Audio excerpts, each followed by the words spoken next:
right, it's officially 11, and I appreciate Dr. Jeff Williams being with us today. Before I introduce him, I just want to give us a little bit of background.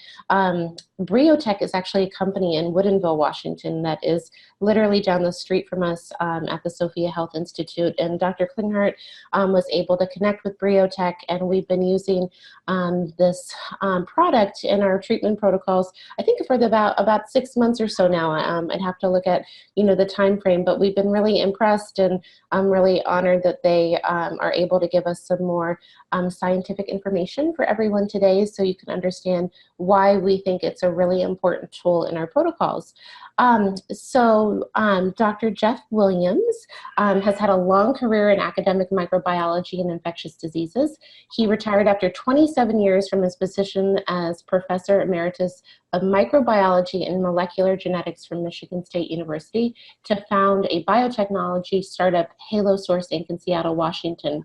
And he warned me not to read his whole bio, but I want to I want to refer to it on the briotechusa.com website. And I just want to before we allow Jeff to have the floor, he has so much knowledge and information on infectious disease, and he's really the Chief Scientific Officer and inventor of HOCl, and we're just really honored to have his brain with us today. So I'm going to let Jeff take over, and I'm just going to mute myself and hide the video, but I'm here, Jeff, and if you need me at all, just let me know, and I'm here to help. But thank you so much for preparing this presentation for us today.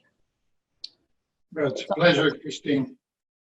I'm actually going to begin with a confession, because although I've been involved in biomedical research for more than 50 years, I didn't know very much about the topic of today's presentation before I got seriously involved here at Briotech in characterizing the technology and learning a lot about it a few years ago. And I dare say that many other scientists in biomedical research and even in infectious disease don't know much about this substance.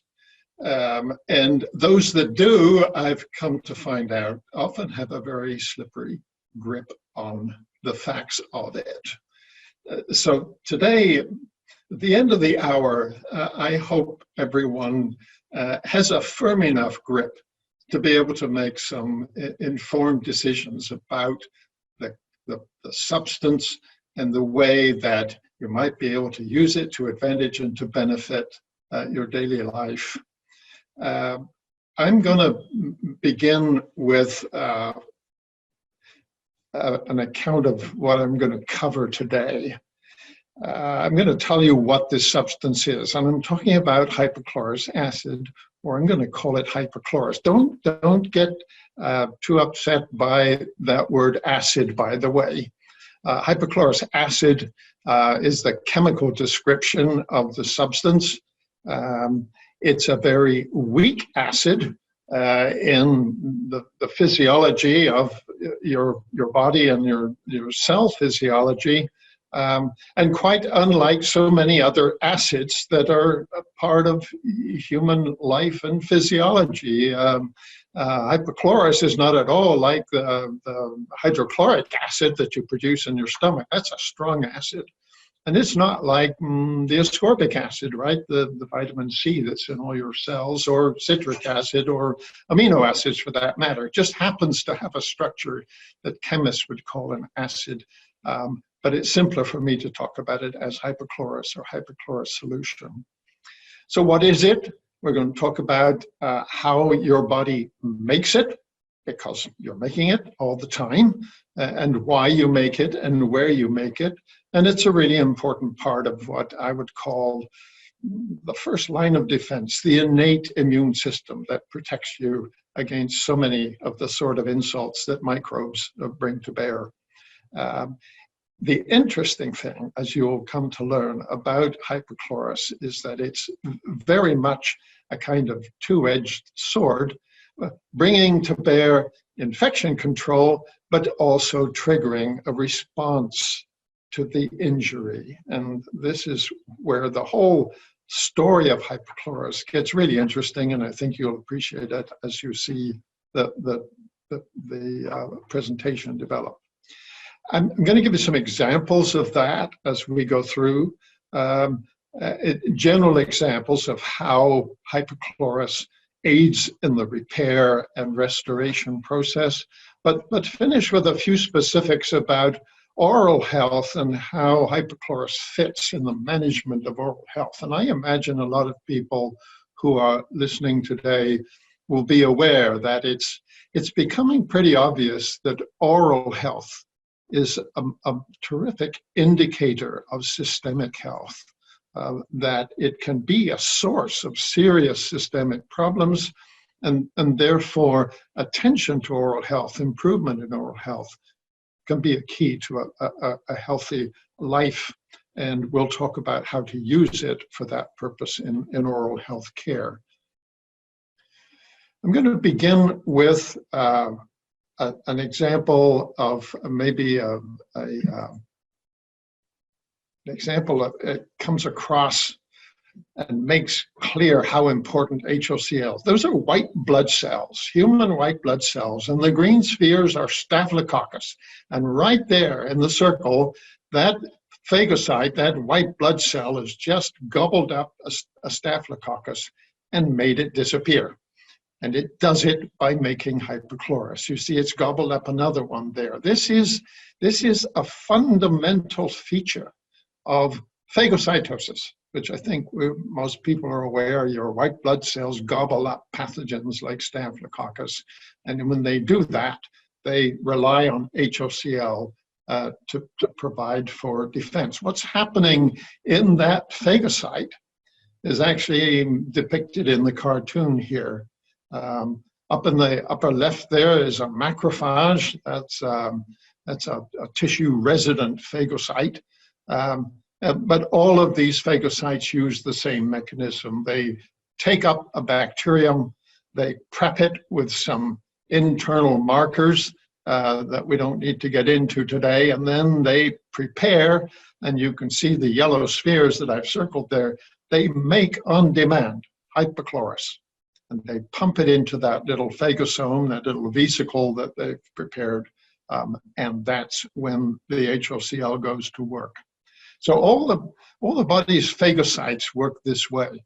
The neutrophils, and neutrophils, of course, they come out of your bone marrow every day. They circulate, and their job is to find action, like an invader, like a staphylococcus, and jump on it. And most neutrophils die on the battlefield. They never last more than a day, and they don't go back to the bone marrow. The macrophages there, they lie in wait. They're resident in the tissues, so in your skin, in your gums, in your gut.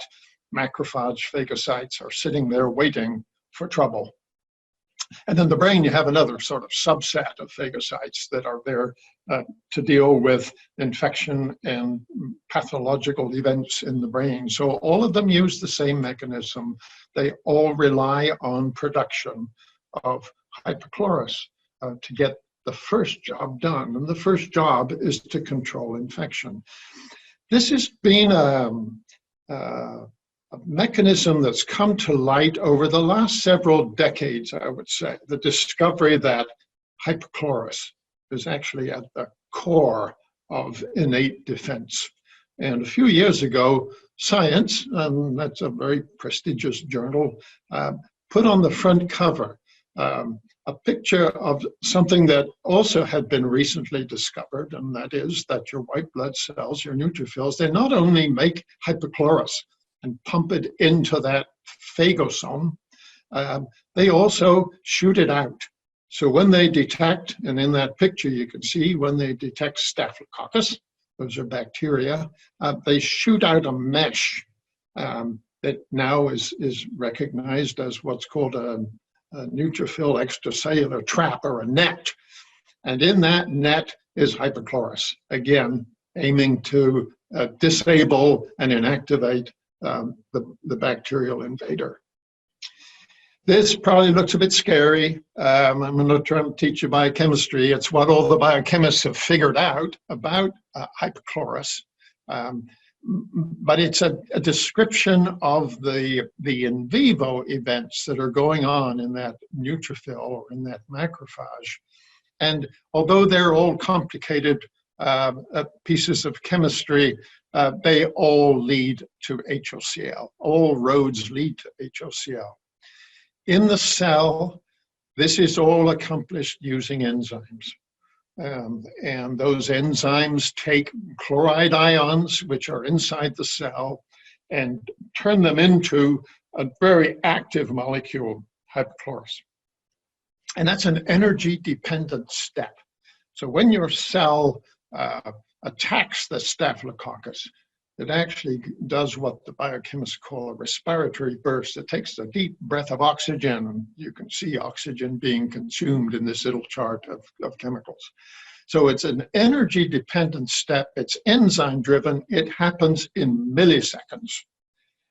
So the intracellular reserve you have of chloride in all of your body cells, including neutrophils, then gets used in that energy-dependent process to make hypochlorous. We can make hypochlorous, and this is an interesting and important development in hypochlorous technology. It also starts with the same raw materials. Just like within the cell, the salt and water are present, and energy is consumed in the cell in making HOCl.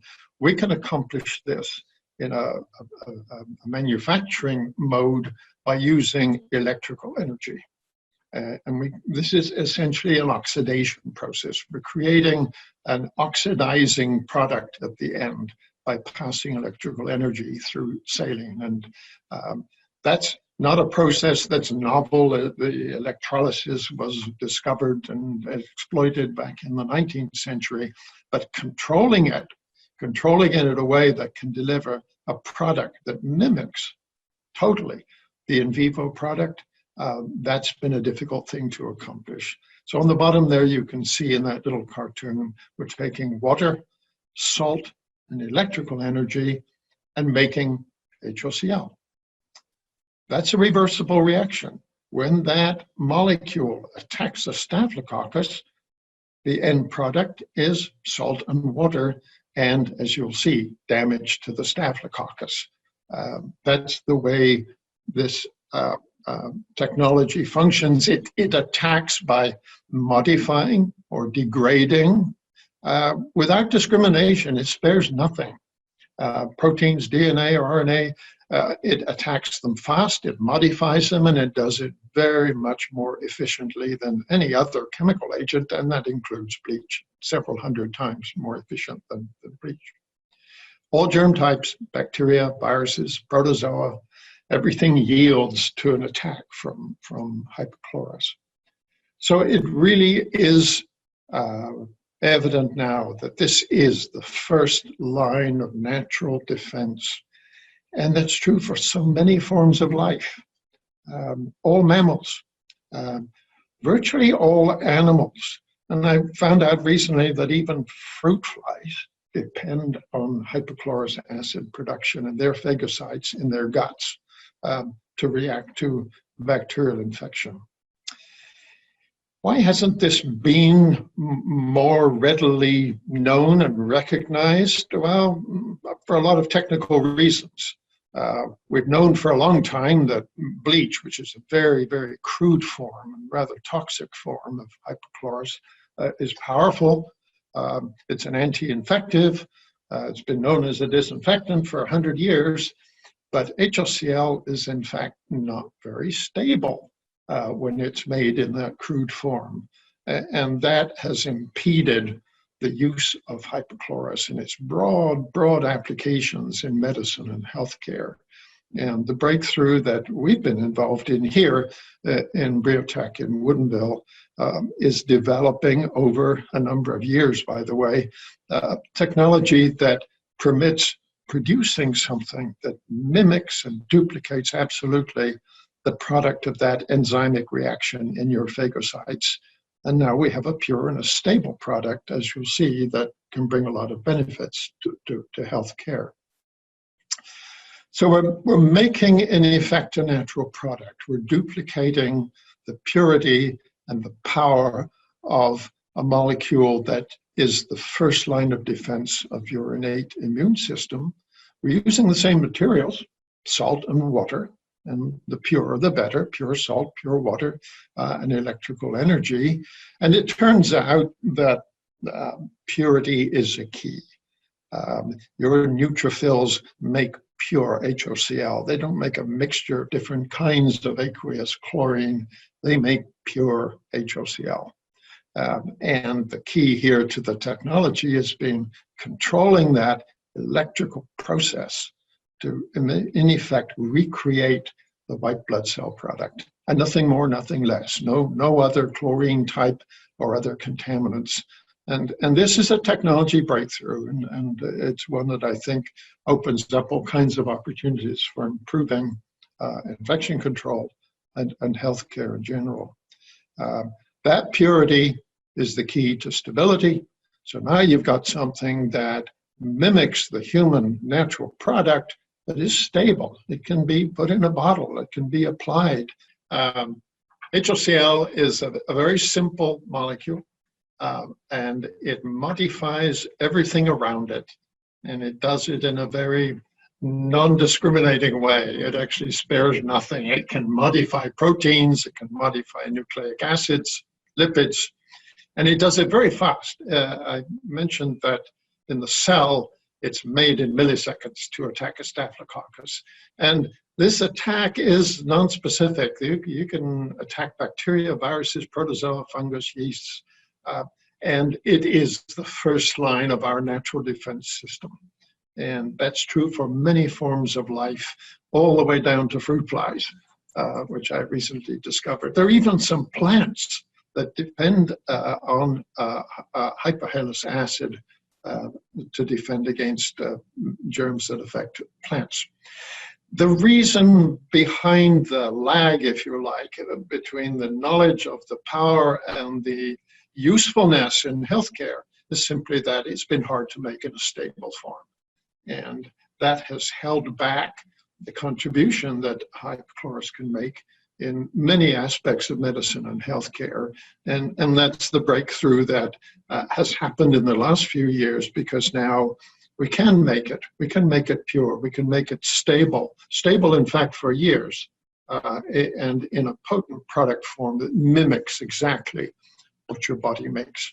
So in effect, we're able now, using that energy-dependent process and the same raw materials, after all, we're using salt and water and energy to make a pure product that is identical to the white blood cell product. And nothing more and nothing less. That is, the white blood cell makes a pure hypochlorous through all those enzyme mechanisms. And that's what we're able to do now by controlling the electrical energy input to the solution of salt and water. And that way, we've now got a dependable product. We got something pure, we got something stable, it's potent. You can bottle it and use it in healthcare. And it's my assertion that it is the most important natural body product that you can make on an industrial scale. There are other important natural body products. Obviously, insulin is one of those.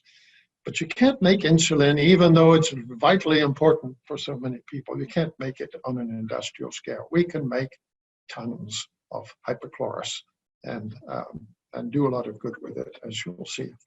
It's made in an FDA-inspected facility. We have an automated production system, and we can make many thousands of liters of this pure and stable on a regular basis. I want to emphasize purity here because it turns out that the chemistry of hypochlorous and the chemistry of chlorine in water is exceedingly complicated. And I've created this sort of color image to get across the idea that there is a sweet spot in the relationship between hypochlorous and water molecules that ensures stability, safety, and power. And if you drift to either side, which is easy to do with cruder modes of manufacturing, you get into the toxicity of chlorine or the toxicity of bleach. Chlorine is a very useful element. It's a controversial element. We're all familiar with it. I'm imagining most people on the webinar depend on municipal water supplies and the use of chlorine to control infection, which was a huge public health breakthrough, not much more than 100 years ago.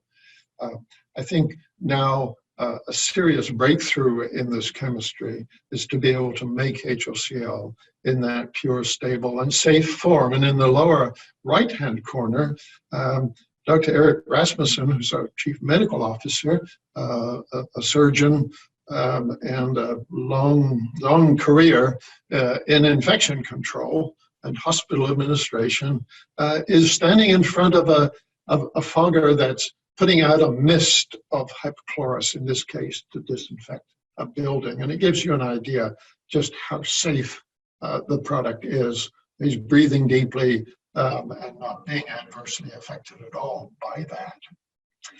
So let's back up a moment. We've got a very powerful anti-infective agent that doesn't discriminate. It attacks the surface of a staphylococcus or a protozoan or a virus and destroys infectious agents. It even inactivates, and staphylococcus and other bacteria often depend on toxins to damage the local tissues so that they can grow and proliferate, and HOCl inactivates bacterial toxins. Mother Nature has a solution for the fact that this is a powerful but non-discriminating chemical agent. And what she does is surround HOCl with molecules that, when they are modified, do good. And in that way, the power of HOCl as an anti-infective is complemented by it being a trigger for a cascade of events that are good events, that bring about healing, that in addition to controlling infection, start the processes of restoration and repair. And the little cartoon gives you an idea, doesn't it? If you cut your skin, the same process starts, the signals are there, white blood cells infiltrate, nothing will ever heal if there isn't a control of infection, but then you want the healing and the stimulation of new skin cells that move in to the site, the stimulation of the cells that make new blood vessels, shutting down enzymes that the bacteria use and sometimes the tissues themselves release, and stopping them damaging the healing. All of these are triggered by HOCl. Those of you with allergies know that, probably know that mast cells are the cause of itching. They degranulate in a process that, when you're contacting an allergen, a pollen or cat dander, leads to inflammation. HOCl shuts that down. It even has an effect on local pain receptors in the nervous system. A lot of benefits, all of which lead to effective healing. Some scientists who work on HOCl have said this is really a way of living with a killer. Your body recognizes invasion, it recognizes infective organisms, and quickly acts to kill it, but at the same time triggers all these beneficial events that can lead to healing. And I'm going to give you a few examples of that. Look at this picture on the left-hand side of a deep cut. At the time of injury, that would have probably required some intervention of a physician, sutures, but at 77 hours, with repeated application, topical application of hypochlorous solution, you can see that wound has knitted, the edges are together, the healing process is in fact quite advanced. And this is telling us that more HOCl is doing a lot of good. You're turbocharging all of those events that brought about that healing at 77 hours. You've mobilized epithelial cells. You've actually created microcirculation to ensure healing and the healing process now is accelerated to a remarkable degree just by topical use of this product. One of the applications that continues to amaze me is the efficacy in controlling burn wounds. And all of us have experienced the pain of burn wounds at times. And the ones that are most common that we find people using HOCl on are kitchen burn wounds. And you can see here how quickly the topical application is bringing about a healing that is actually quite remarkable. And we have a number of series of these burn wounds that have been treated in this way. No other treatment, by the way, other than topical HOCl. HOCl doesn't last long if you put it on a wound. It actually triggers all that cascade of events and modifies a lot of local molecules, which then carry on the job. It's as if it sacrifices itself, goes back to being salt and water, but leaves a legacy. And the legacy is the initiation of all those events that bring about healing and a resolution and a repair of damage to tissues.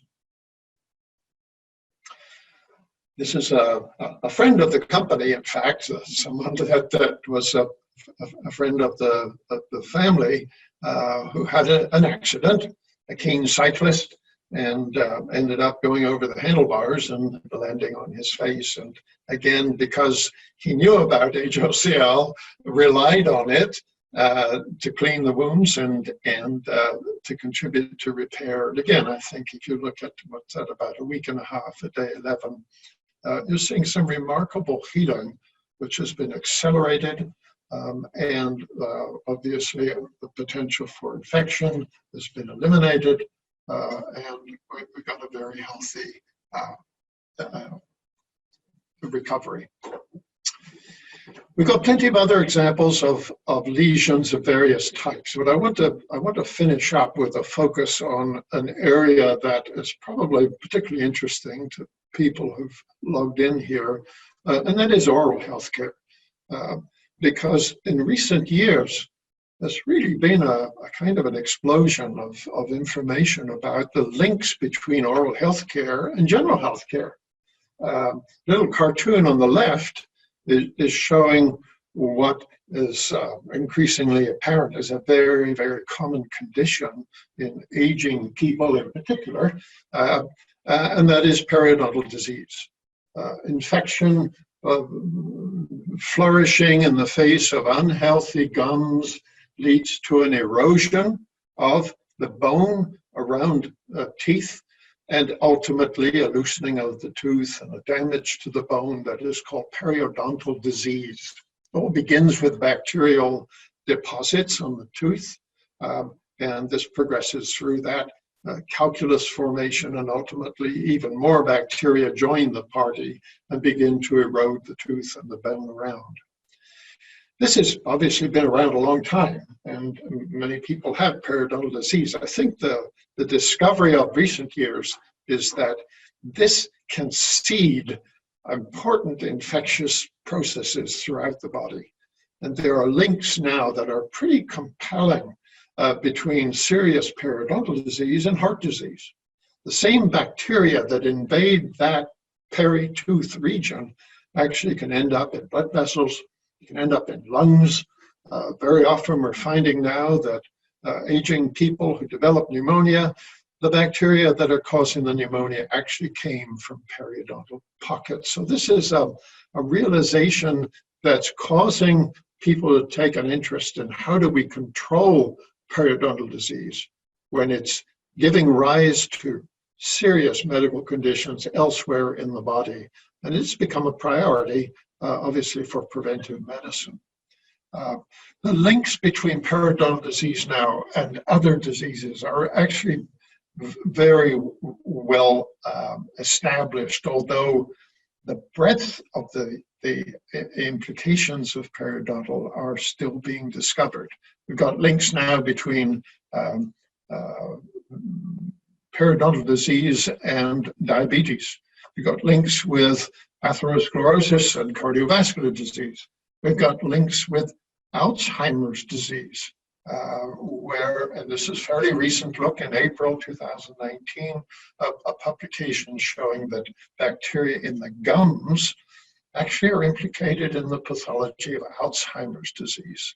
And just a few months ago, a group elsewhere at another university actually established a link between periodontal disease and autoimmune lupus disease.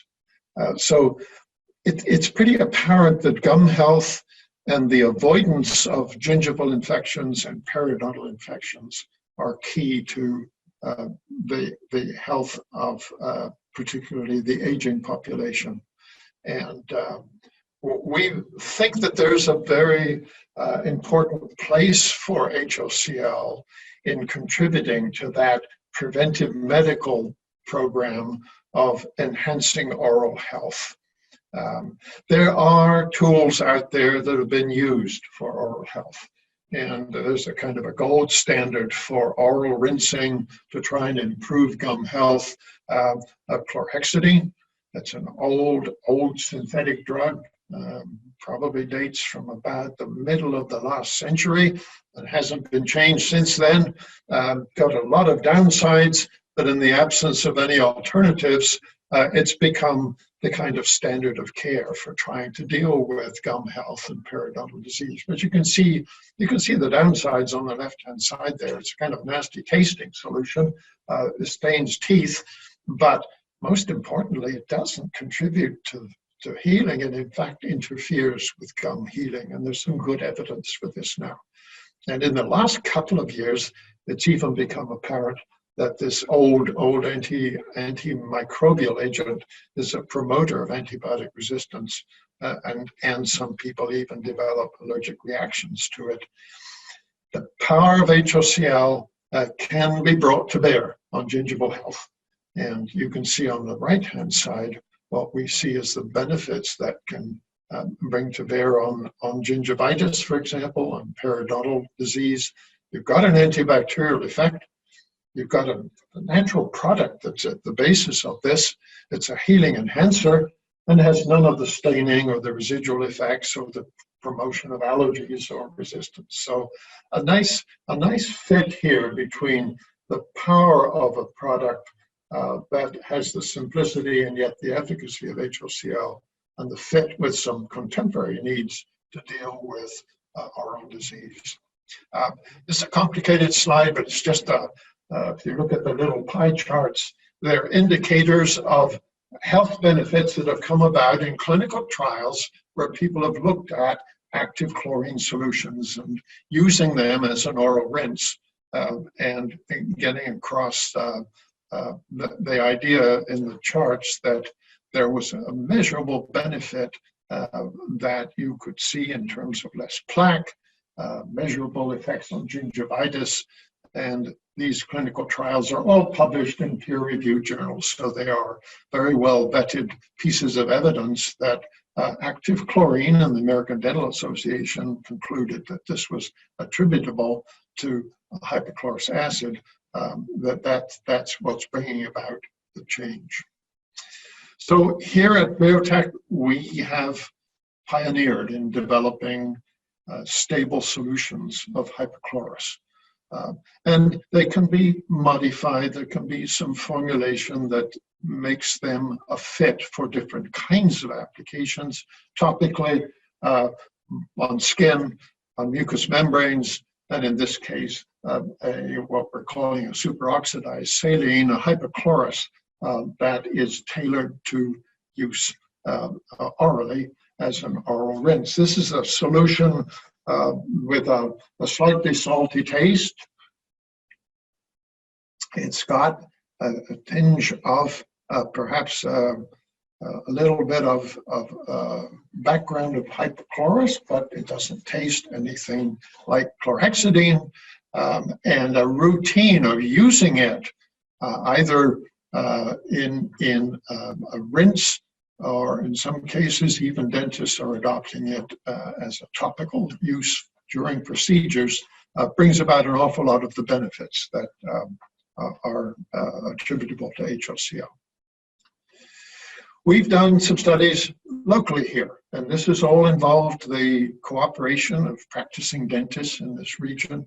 And a couple of examples that I've got here where the hygienists looking at oral health care in patients who start with some serious oral health care problems like gum bleeding are measuring, even with just a daily rinse, twice daily of HOCl, seeing the most remarkable changes in improvements in bleeding points, for example. And by the way, HOCl promotes clotting. That's another important part of healing, right? You've got to stop bleeding. And the discovery that HOCl actively intervenes in promoting clotting was made right here in the Puget Sound area by Puget Sound Blood Center, which continues to work on research on HOCl and clotting mechanisms.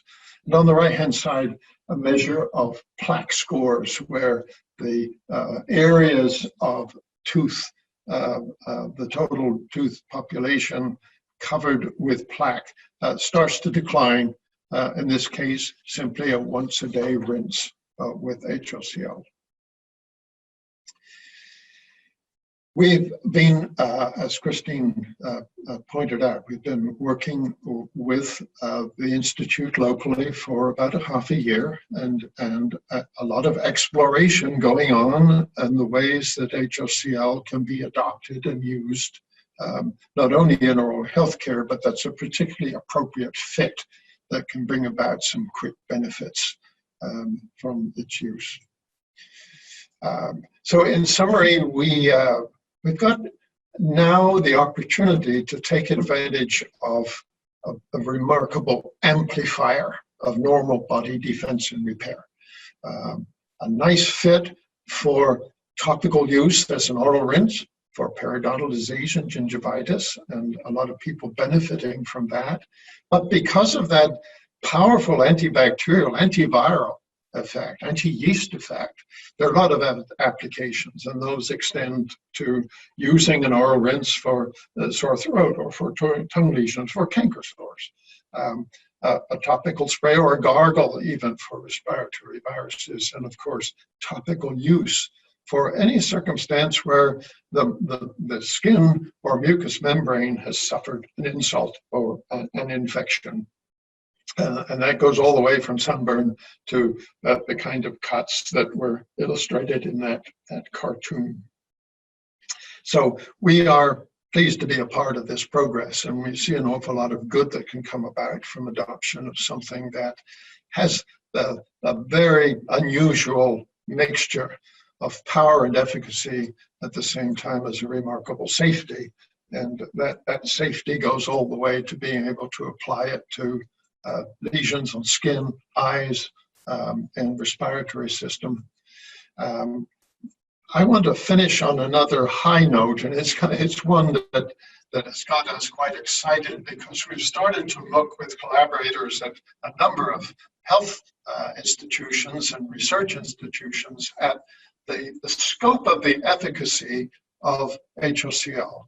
And this particular development, as we've been pursuing with a major medical center on the East Coast, looking at HPV. And one of the reasons for beginning this, by the way, is that HPV is beginning to become rather more important as an oral health problem than as a cervical problem, as a result of the vaccine that's fairly widely used now in young women in the USA. It's a tough virus, a really tough virus, probably the most resistant virus to disinfection that is known. And we began to look at whether HOCl, hypochlorous, could in fact inactivate it. And we've reached some conclusions over the course of the past year that this is the most effective means of inactivating HPV. We're looking, of course, at it as a disinfectant, as a way to deal with HPV cancer virus contamination, since it resists so many other forms of disinfection. And we're excited about the potential for this having a lot of implications in infection control in healthcare and in doctors' offices. We've been enjoying the collaboration with some very prestigious research institutions and scientists along the way. And we think that this is going to open up some important applications, even broader than we'd imagined before we started this work. So, Christine, that's the high note of the excitement here that I want to finish on. Well, that was excellent, Jeff. I learned a lot, and how exciting about HPV. Why we have really loved Briotech and working with you all is we do so much dental work with our patients. And every now and then we'll send, root canals or wisdom tooth cavitation sites to a lab called it's DNA Connections, and they actually look at bacteria and protozoa in the mouth, and the HPV virus comes up a lot in people's mouths. So I think this is, this is great. I'm so glad that you're even studying this virus, because it's really important. So if you have some time, we have some questions, and let's just dive into some basic questions, if you're okay with that. Just around if there's an upper limit of HOCl, is there any risk of overdosing HOCl? Your thoughts on that? I don't think there's a downside. I think when you apply HOCl to a lesion, whether it's an inflamed gum or a cut or a burn, it actually is very short-acting, very potent and short-acting. So one of the consequences of that is that little and often is a much better way to use it therapeutically. It leaves that attractive legacy. It stimulates a whole bunch of changes that are healthful, and it appears, and this isn't only our experience, it appears that little and often and more often, if you can manage it, is the best way to go. I haven't seen, and I don't think the literature, and by the way, there is a lot of literature on HOCl that precedes the breakthrough of being able to make it stable as a product. It used to be, not so long ago, that the way to make HOCl was to wheel up a machine to the patient's bedside and make it, because it was so unstable, you couldn't rely on it for more than a short time. Now that you can make a product, now that you can bottle it, you can dispense it in various ways with a good level of comfort and convenience, I think no one in the history of HOCl has really has really come across the problem of overdose. I think particularly what we're seeing is that within a wound, there are events that can be repeatedly triggered beneficially for that short time when HOCl is active. And then the footprint that it leaves continues to bring benefit over time. So my response is no, I don't think you can use too much. Great. And then how about side effects that we should be concerned about, and if there is any risk on HOCl having negative effects on healthy microbiome? I think that what you have to recognize there is that it isn't a discriminating. A bad virus or a bad bacterium is equally modified as a good one. My position on this, I'm a microbiologist by trade, is that you'll never heal if the bad ones are still there. Good bacteria will restore. Normal microbiomes that are healthy for gums or for gut or for skin for that matter will restore, but they can't if the bad bacteria are causing pathological events. So clean the slate, clean the field, and what you'll find is that healthy tissue, particularly when you've got a sort of restoration of the normal architecture of the tissue, the good ones will come back, and a normal microbiome is going to reestablish over time. So this is really the true of all antimicrobial therapeutics, right? You you aim to get rid of the bad ones because they impede the proliferation and the health of the good ones. No, I'm in agreement. I think that's great advice. How about, Jeff, so we have been using HOCl clinically in the sinuses. And so your thoughts on that, the safety, any feedback of using HOCl in the sinuses? I mean, we're using it as clinicians. We find that it's effective, but how do you feel about HOCl in the sinuses? I think it's likely to be highly beneficial. There are, by the way, there are other companies around the world that have made HOCl in various forms, and we have good reason to think not as pure and as stable as what we make, but they have promoted its use for sinus infections and for upper respiratory infections. So I think there's a pretty good level of confidence. The inhalation of the spray, and I'm going to spray it on my face and eyes. This is a solution that will kill Staphylococcus in seconds, and yet I can have it on mucous membranes, my conjunctiva, I can breathe it, and I can tell you my own experience, because I haven't had a cold in several years, is as soon as I feel that sense of something going on in upper respiratory, I breathe a vapor of HOCl. We haven't done the clinical trials that are necessary to evaluate this. I think you're on the front line of dealing with people who have chronic sinus infections and pathology in the sinus tract. We're able to make those observations. It's something, and by the way, as we move beyond our research and development, which has been largely on manufacturing something proven, pure, and stable, and we start to come to grips with clinical evaluation, we'll be looking at respiratory diseases and the respiratory pathophysiology. And I think we'll end up being able to show that what you're seeing is absolutely bona fide effects. Great.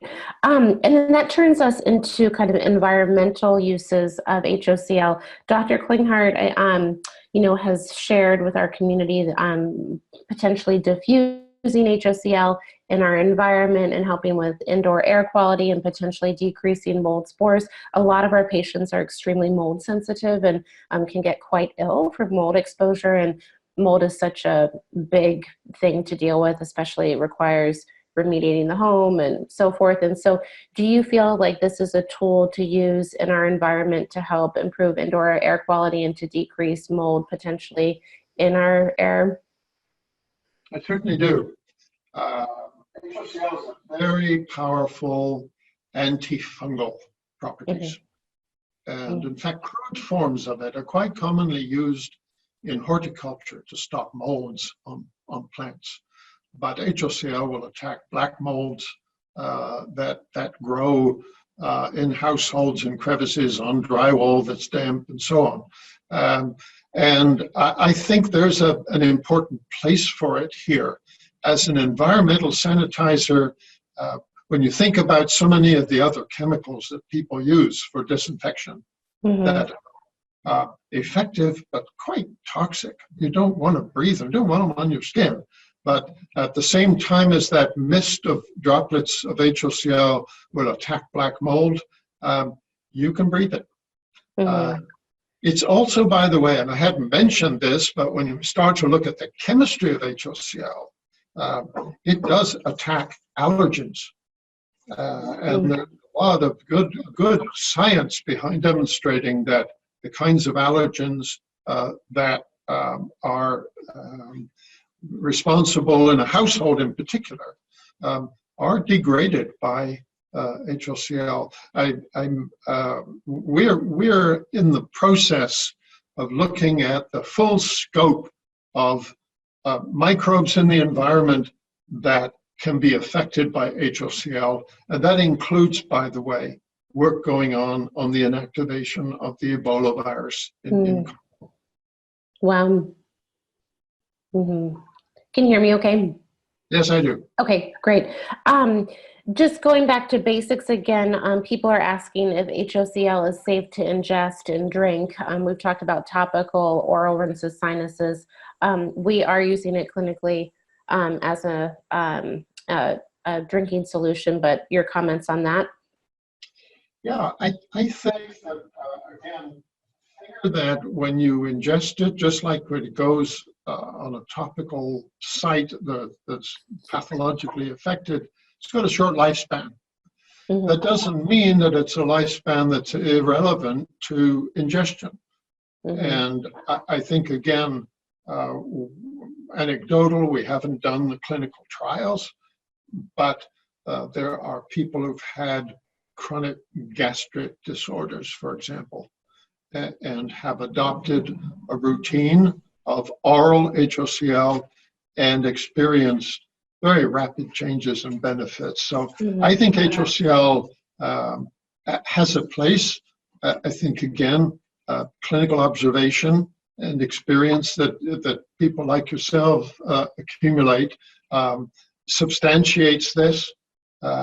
There's, going back many, many years, there is evidence that HOCl can have systemic effects, even when it's given parenterally. And again, it's the sort of thing that I would like to come to grips with in some models. But I think given the almost miraculous array of demonstrable benefits of HOCl, I would be surprised if there aren't, in the end, really good bases for using it systemically. Mm-hmm. Yeah, we see a lot of persistent Lyme and co-infections, and other chronic gut infections from parasites to other dysbiosis, and people have been taking it orally, and we have seen a benefit. So again, these are the early days. We've been only using it about 6 months, but so far so good. Couple questions more, just clinical uses. Have you seen it be beneficial for athlete's foot? Yes. Again, athlete's foot is a fungal infection. Trichophyton species are in that class of microbes. Again, little and often will be a more effective way to deal with trichophyton than reliance on a sort of interrupted or infrequent use. Potent antifungal, remember that. The wide range of fungus in the environment, on skin, on plants, a wide range of fungal organisms, very much susceptible to HOCl. Great. And then another question about cystic acne and results you've seen with topical use for acne. Topical use for acne is actually one of the sort of primary targets for clinical trials, and again, supported by the anecdotal experience of people who use it. Little and often is best. Acne is a complicated condition. As you know, there are various forms of it, some of it very deep-rooted in the skin tissues, but on the whole, a highly responsive group of patients. And I think that word patient needs to be interpreted in both ways. Acne doesn't cure quickly. And persistence, I'm guessing that typically a trial where you're going to expect to see real clinical benefit is going to take several months of application. But the efficacy is there, yes. And then we have a question about the concentration of HOCl in the Dental SOS product. And maybe while you talk about that, HOCl is available as a solution and as a spray, and if there's any difference between the two and how people can differentiate. We do a bit of formulation according to needs. For example, in most topical and particularly mucosal surface, like the conjunctiva, we like it to be isotonic. We like to have a residual salt concentration that's the same as you have in your body fluids, and that's an important part of formulation. You can make hypochlorous without salt. You can make it with different levels of salt, and it turns out that for certain antimicrobial activity, a higher salt can be beneficial too. So we do adjust the formula to sort of tailor to the applications. I think that I've lost what the key to the question was. Tell me again. The question was around the actual concentration of HOCl in the dental SOS, and then I was just kind of tying that in if there's a difference between the spray and then the oral dental SOS, so people just know how to use it. We dial in a concentration that fits with our experiences with use patterns. So the topical is rather different from the oral rinse. Okay. And that's just a question of the experience, the user experience, issues of taste. It's not irritating at all in our experience, but salt is an important part of your body. You have an awful lot of salt in it, and we try to tailor the formulation to how it's going to be used. So don't expect them all to be the same. When we make a solution that's ideal to spray in the eyes, that isn't necessarily the same solution that will work best on gum health, for example. Okay, great, good to know. Okay, and then maybe one more question. One participant is asking about, can we use this as a vegetable wash? Would this be appropriate use for HOCl? The answer is yes. Mm-hmm.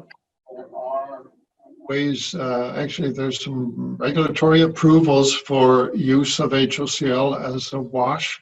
And a safe enough wash that at the end of the wash you don't have to do anything else. You don't have to rinse. And I'm sure you're aware most of the kinds of antibacterial washes need to be rinsed off with water in the end. But you don't need to do that with HOCl. So yes, it's a very fine environmental and food safety device. Great. Well, I'm sure we could ask you questions all day long, Jeff, about this exciting product. And, again, we're just, in the early days, but we're so excited, and it feels like a very helpful tool for us. And we're excited to continue to share with you what we're seeing. And I know that we're going to be meeting again in a week with the doctors. So thank you so much. This was an excellent presentation. And I know everybody who's currently listening and will listen, finds this info very valuable. And again, for all those who are listening, the recording will be sent out in the next day or so. We do have HOCl available on our Sophia Nutrition website. We'll send a link with the recording. And if you have any other questions, participants, please feel free to share those with us, and we'll try to get through those at another time. So thank you, Jeff, for joining us. I really appreciate your time today. It's been a pleasure. Thank you, Chris. Thank you. I'll sign off, and then I know Dan and I and you as well will be in touch, and we'll look forward to seeing you again in a week. I know we'll be seeing you on May 10th. So thank you so much. All right. Take care. Thank you, everyone, for joining us. Thank you. Bye.